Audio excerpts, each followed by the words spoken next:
नमस्कार। आदर्श शिक्षा समिति सिरोही आज की इस ई लर्निंग क्लास में आप सभी का हार्दिक स्वागत अभिनंदन। दिनांक 16 अगस्त 2021, विषय हिंदी, वीडियो क्रमांक 10, पाठ्य पुस्तक क्षितिज, गद्य खंड, अध्याय 1, दो बैलों की कथा, जिसके लेखक हैं मुंशी प्रेमचंद।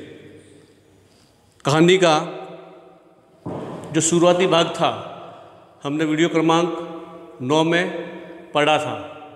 आज हम कहानी का अगला जो भाग है उसको पढ़ेंगे। कहानी का अगला भाग पढ़ने से पूर्व पाठ्य पुस्तक में जो कठिन शब्दावली आई है एक बार उसका ठीक से अर्थ समझने का प्रयास करते हैं। थान, पशुओं को बांधने की जगह। बरकत, वृद्धि या विशेषता। रोम, रोआ। बेतहाशा, बिना होश हवास के बहुत तेज। आहट लेना, किसी के आने की टोह लेना। रगेदना, खदेड़ना या दौड़ाना। तजर्बा, अनुभव। बैरी, शत्रु। तो आइए अब हम कहानी का अगला भाग पढ़ेंगे। बिंदु क्रमांक 1, बैलों का पुनः भागना। दूसरा, सांड से लड़ाई। इससे पूर्व के वीडियो में हमने पढ़ा था कि गया जो था वह दोनों बैलों को एक दिन खेत में हल जोतने के लिए लेके जाता है। दोनों बैलों के ऊपर हल लगा लेता है, परंतु दोनों बैल अपनी जगह से हिलने का नाम नहीं लेते, अर्थात वो हल चलाना ही नहीं चाहते थे। तब गया उनको बहुत पीटता है, लेकिन बैलों ने तो जैसे कसम खा रखी थी कि हम अपना पैर तक नहीं उठाएंगे, अपनी जगह पर वो अड़े रहे। अंत में गया को क्रोध आता है और वह हीरा के नाक पर कई डंडों की बरसात करता है, अर्थात हीरा के नाक पर कई बार डंडों की वह वार करता है, अर्थात डंडे से नाक पर मारता है। यह बात उसके मित्र मोती को अच्छी नहीं लगती और मोती को क्रोध आ जाता है। तब वह हल को लेकर के वहाँ से भाग जाता है। दोनों बैल भागे जा रहे हैं। भागते भागते हल टूट जाता है, जुआ टूट जाता है, जोत खुल जाती है। गले में दो मोटी मोटी रस्सियाँ थी, अगर वह नहीं होती तो दोनों बैल पकड़ाई में नहीं आते। तब गया जो था वह अपने संगी के साथ में, दो और किसान थे, उनके साथ में लाठी लेकर के दोनों बैलों का पीछा करता है। दूर भागते भागते, मैंने बताया था कि मोटी रस्सी थी गले में, तो ज़्यादा दूर नहीं भाग सके, थक गए दोनों बैल। तब हीरा ने मोती से कहा कि भागना व्यर्थ है। तब मोती ने कहा कि आज तो इसने तुम्हारी जान ही ले ली थी, अगर नहीं भागते तो ये तुम्हें जान से भी मार सकता था। तब मोती कहता है कि बैलों का जन्म लिया है तो मार से कहाँ तक बचेंगे, बैल है तो मार तो खानी ही पड़ेगी। इस प्रकार से दोनों के बीच में वार्ता चल रही होती है। इतने में गया जो था वह अपने साथियों के साथ में वहाँ पर आ जाता है और दोनों बैलों को वह पकड़ लेता है। पकड़ने के बाद में इस बार उसने विचार किया कि बैल बहुत क्रोधित हैं, गुस्से में हैं, अभी रास्ते में मारना इनको ठीक नहीं। तब वह गया चुपचाप उन दोनों बैलों को लेकर के घर चला गया, और घर जाने के बाद में दोनों को बांध दिया और वही खाने में सूखी भूसी उनके आगे डाल दी। क्या हुआ, यहाँ तक तो हमने पढ़ा था। अब अगला भाग। रात हुई, रात में सभी लोग भोजन करते हैं परिवार के। इतने में घर का दरवाज़ा खुलता है और एक लड़की बाहर निकलती है, और बाहर निकलने के बाद में वह लड़की दोनों बैलों के पास में आती है। उसके हाथ में 2 रोटियां हैं, एक वह हीरा को खिलाती है और एक मोती को खिला करके वहाँ से चली जाती है। लड़की भैरों की है और वह अपनी सौतेली माँ के साथ में रहती है। सौतेली माँ जो थी इस लड़की से बहुत मारपीट करती थी, इसलिए उस लड़की को इन दोनों बैलों से आत्मीयता हो गई थी। इस प्रकार से रोज़ सुबह उन्हें हल से जोता जाता और शाम को वही बांध करके सूखा भूसा दिया जाता। इस प्रकार से वह लड़की रोज़ उनको रोटी देती शाम को और चली जाती। अब 2 रोटी से बैल का पेट नहीं भरता है, लेकिन वह रोटी प्रेम युक्त रोटी थी, अर्थात उस रोटी में उस बालिका का प्रेम मिला हुआ था। इसलिए उस रोटी के खाने के बाद में बहुत तृप्ति होती थी दोनों बैलों को। पेट नहीं भर सकता, लेकिन प्रेम की रोटी थी, इसलिए पूरा पेट उस 2 रोटी से उनका भर जाता था। इस प्रकार से वो बालिका प्रतिदिन इन बैलों के साथ में यह कार्य करती थी। एक दिन मोती ने कहा कि हीरा अब तो सहा नहीं जाता है। तो हीरा ने कहा क्या करना चाहते हो? बोले यहाँ से भाग चलते हैं। बोले नहीं, भागना उचित नहीं है, अगर भाग चलेंगे तो यह ठीक नहीं है। तब जो मोती था वह कहता है कि मैं इस घर के मालिक को ही उठा करके फेंक दूंगा, अर्थात मार दूं। तब मोती कहता है नहीं नहीं, अगर मालिक को मारा तो ये जो बच्ची जो हमें रोज़ प्रतिदिन रोटी खिलाने आती है यह अनाथ हो जाएगी। तब मोती कहता है कि घर की मालकिन को ही उठा करके फेंक दूं, अर्थात उसको ही मार दूं। तब हीरा कहता है कि औरत जात पर हाथ उठाना ठीक नहीं है, ये औरत है और औरत पर हम वार नहीं कर सकते, उसको मार नहीं सकते। तब हीरा कहता है कि तुम तो किसी प्रकार से इस यहाँ से भागने का कोई उपाय भी नहीं सोच रहे, न मुझे कोई उपाय करने दे रहे हो। तब मोती कहता है कि एक उपाय हो सकता है कि हम यहाँ से ये रस्सियाँ तोड़ करके भाग जाते हैं। तब हीरा कहता है कि हाँ, मैं इस बात से सहमत हूँ, यह बात मुझे ठीक लगती है। तब मोती ने मुख भाषा में हीरा से बात की कि हम दोनों इस रस्सी को अपने मुंह से काटेंगे, क्योंकि बहुत मोटी रस्सी से दोनों को बांधा गया था। अब इतनी मोटी रस्सी को तोड़ना हंसी ख्याल की बात नहीं थी दोनों बहनों के लिए। अब कैसे करें? तो दोनों ने विचार किया कि हम इस मोटी रस्सी को चबाएंगे पहले तो, और चबा करके थोड़ी पतली करेंगे, और जैसे ही पतली हो जाएगी वैसे ही हम इस झटके से इसको तोड़ देंगे। ठीक साहब। अब रात हुई, दोनों बैलों का काम शुरू हो गया रस्सी को चबाने का। बालिका रोटी दे करके चली गई, और चल जाने के बाद में दोनों बैल अपना कार्य करने लगे, मोटी रस्सी को चबाने लगे। अब रस्सी इतनी मोटी थी कि मुंह में भी नहीं आ रही थी उनके, फिर भी प्रयास तो करना ही था।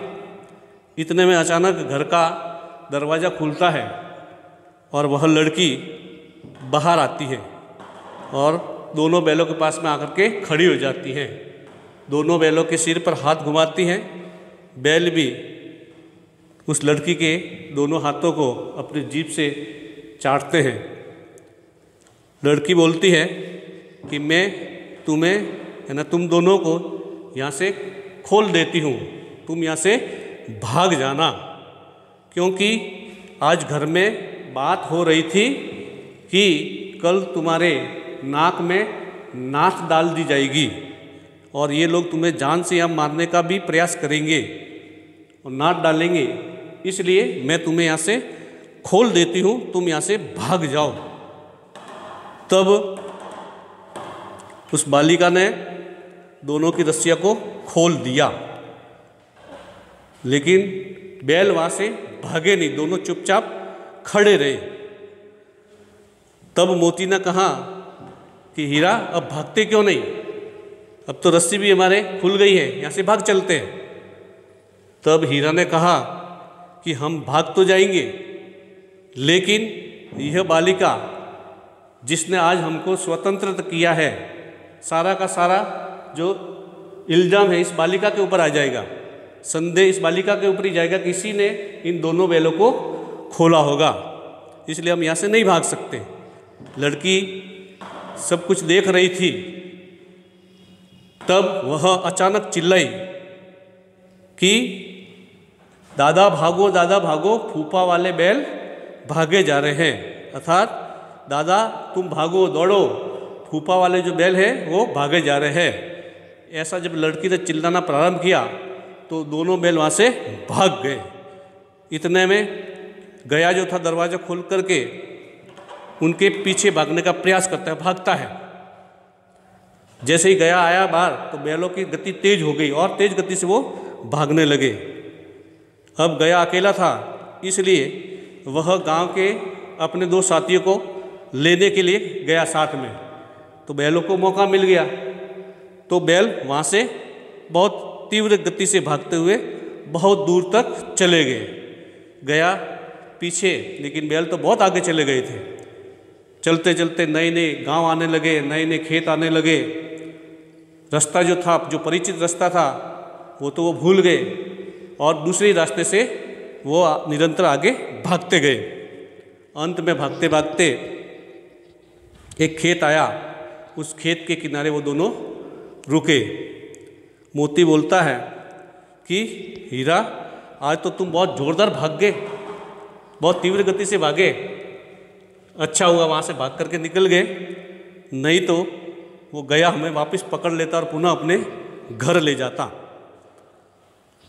अब दोनों बैल वहाँ खेत के किनारे खड़े हैं। दोनों को भूख भी बहुत लगी थी, बहुत दिनों से हरा चारा भी नहीं खाया था, सूखा भूसा डाला जाता था। तो खेत में मटर खड़ी थी, दोनों बैल खेत की मटर में घुस गए और बढ़िया से भोजन करने लगा था। मटर के पौधों को वो खाने लगे। पेट भर गया, डकार ली और प्रसन्नता से, प्रसन्नता किस बात की, क्योंकि वो अब बैल दोनों थे वो आज़ाद हो गए थे। इसी प्रसन्नता में वो दोनों उछल कूद कर रहे थे, नाच रहे थे। और बचपन की इनकी आदत भी थी कि जब वो प्रसन्न होते थे तो अपने सींग भी आपस में मिलाया करते थे। तो दोनों बैलों ने आपस में सींग मिलाए। उसमें मोती ने हीरा को इतना जोरदार धकेला कि मोती बहुत दूर तक गया और अंत में एक छोटा सा गड्ढा खाई थी, उसके अंदर गिर गया। तब मोती को भी क्रोध आया और वह भी अपनी शक्ति से, दुगुनी शक्ति से मोती से आ भिड़ा। मोती को लगा कि दोनों के बीच में झगड़े जैसी स्थिति पैदा हो रही है, तो दोनों बैल किनारे हो गए। इतने में क्या होता है कि सामने से एक सांड आता हुआ उन्हें दिखाई देता है। गुर्राता हुआ, चिल्लाता हुआ सांड आता है वहाँ पर। सांड को देख कर के दोनों बैल एकदम आश्चर्यचकित हो जाते हैं कि इस सांड से, ये सांड जो है हमारी तरफ ही आ रहा है और हमें मारने ही आ रहा है। तब दोनों बैलों ने सोचा कि आज तो हम बचने वाले नहीं हैं, यह सांड हमें मार ही डालेगा। तब मोती कहता है हीरा से कि कुछ उपाय सोचो इस सांड से बचने का। तब हीरा कहता है कि सांड से बचने का एक ही उपाय है, यहाँ से हम भाग तो सकते नहीं और भागना काय अर्थ है, इससे अच्छा कि हम दोनों मिलकर के इससे लड़ाई करें। हीरा ने बताया कि ये जो सांड है यह अपने नशे में चूर है, अर्थात अपने घमंड में चूर है। इससे विनती या प्रार्थना हम करेंगे तो ये सुनने वाला नहीं है। इसलिए अंतिम उपाय यही है कि इस सांड से लड़ा जाए। तब मोती कहता है कि यह हाथी जैसा सांड है, खूंखार भी है चेहरे से और मोटा ताजा है, इस सांड से हम कैसे लड़ सकते हैं।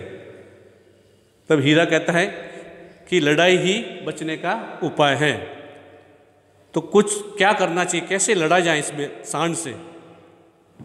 तब हीरा बताता है कि ये सांड है, ये सांड जब आपके ऊपर वार करेगा तो मैं पीछे से इसको धकेलूंगा और जब मेरे ऊपर वार करे तो आप पीछे से इसको सींग मारना।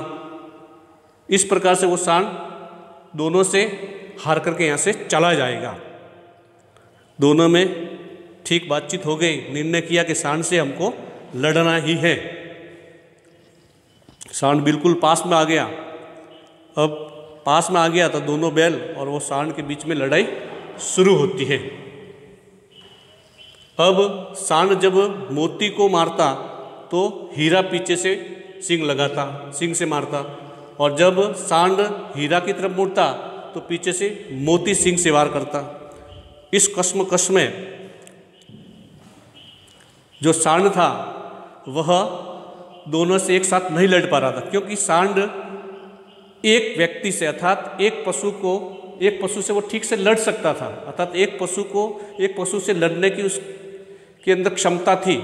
कभी दो पशुओं के साथ में उसने कभी लड़ाई नहीं की थी। इसलिए सांड को दोनों बैलों को हराने में अर्थात मारने में बहुत पसीना आ रहा था। अंत में लड़ते लड़ते सांड को क्रोध आ जाता है और इतना क्रोध आता है कि वो हीरा को जैसे जान से मारने के लिए उसके ऊपर झपट पड़ता है। जैसे ही हीरा के ऊपर वो झपटता है वैसे ही मोती बगल में से पीछे से सींग से वार कर देता है, और जब मोती की तरफ मारने के लिए तैयार होता है तब हीरा पीछे से वार करता है। सांड को अंतिम में लगता है कि दोनों बैलों से लड़ना व्यर्थ है, मैं इनसे जीत नहीं सकता हूँ। तब वो सांड जो था वहाँ से भागता है। हीरा और मोती उसके पीछे भागते हैं और अंत में भागते भागते वह जो सांड था वह बेहोश होकर के गिर जाता है। तब मोती कहता है कि मैं इसे जान से मार डालूंगा, छोड़ूंगा नहीं इसे। तब हीरा कहता है कि नहीं नहीं, गिरे हुए बैरी पर वार करना उचित नहीं है, यह ठीक नहीं है, इसको नहीं मानना चाहिए, छोड़ देते हैं। ऐसा कह करके दोनों बैल वहाँ से चले जाते हैं। वहाँ पर पास में मटर का खेत था। दोनों को भूख तो बहुत लगी थी, ठीक है। तो मोती कहने लगा, हीरा कहने लगा कि अब घर कैसे चले इसके बारे में सोचो। बोले घर चलने के लिए बाद में सोचेंगे, पहले भूख लगी है, इस शुदा की शांति के लिए हमें कुछ खाना चाहिए। तब मोती जो था वह पास के मटर के खेत में मटर खाने के लिए जाता है। हीरा उसको मना करता है कि नहीं जाना उस खेत में, लेकिन मोती उसकी एक भी बात सुनता नहीं है। अब हीरा जो था वह खेत की मेड़ के किनारे खड़ा रहा और मोती खेत में घुस गया मटर खाने के लिए। अभी तक 2 निवाले ही खाए थे, 2 ग्रास ही खाए थे, इतने में सामने से दो व्यक्ति लाठी लिए आ गए और दोनों बैलों को चारों तरफ से उन्होंने घेर लिया। मोती ने खेत से भागने का प्रयास किया कि भाग जाऊं इनसे बच करके मैं, परंतु वह भाग नहीं पाया। कारण क्या? खेत जो था वह गीला था, उसमें कीचड़ हुआ था, और जब वह मोती ने भागने का प्रयास किया तो उसके पैर उस कीचड़ में धंसने लगे, तो वह फटाफट भाग नहीं पाया। इतने में वो दोनों व्यक्ति आए और मोती को पकड़ लिया। हीरा यह सब कुछ देख रहा था। हीरा को लगा कि मेरा संगी, मेरा मित्र आज मुसीबत में है, और ऐसी मुसीबत की स्थिति में मैं अपने मित्र को अकेला छोड़ के नहीं जा सकता हूँ।